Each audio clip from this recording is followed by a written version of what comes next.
Developing now in Norfolk, two parents are put behind bars after their disabled son was found with bed sores filled with maggots. Philip and Georgia Inez now face some serious charges. 13 News Now reporter Megan Shin was there as the disturbing details were revealed in court. George is now live with the story.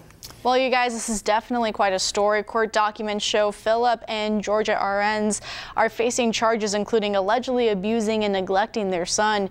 Jason Arends lives with cerebral palsy, and neighbors tell me they're shocked by the allegations. Norfolk court documents say doctors found 24-year-old Jason Arends in poor condition when they examined him. His parents, Philip and Georgia, took him to Centera Norfolk General Hospital on Tuesday. Court paperwork states Jason had bed sores and that Philip remembers Georgia treating Jason with ointment. When he got to the hospital, doctors found maggots and larvae in his wounds. The court documents say Philip claims he didn't realize the severity of the neglect and that Georgia is the primary caregiver. I call him Miss Georgia. Neighbors around the family's home on Harold Avenue say Philip served in the Navy and Georgia had a wheelchair ramp for her son with cerebral palsy. I couldn't believe that.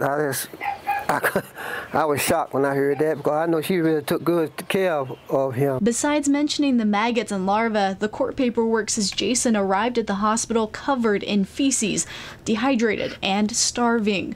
Neighbor John Williams says Georgia had several health issues. Suffered from her diabetes and heart problem, everything, and she's not able to physically be lifting him. Despite that, Williams believes Georgia took care of Jason and her daughter. They like glue. Now that glue is pulled apart. Georgia and Philip, rather than being home, are in jail cells with no bond set.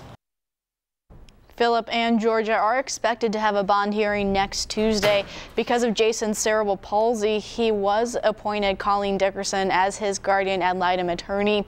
Now, she told me she can't comment on his condition because of pending litigation. Right now, Jason is in the care of Adult Protection Services. In the studio, Megan Shin, 13 News Now.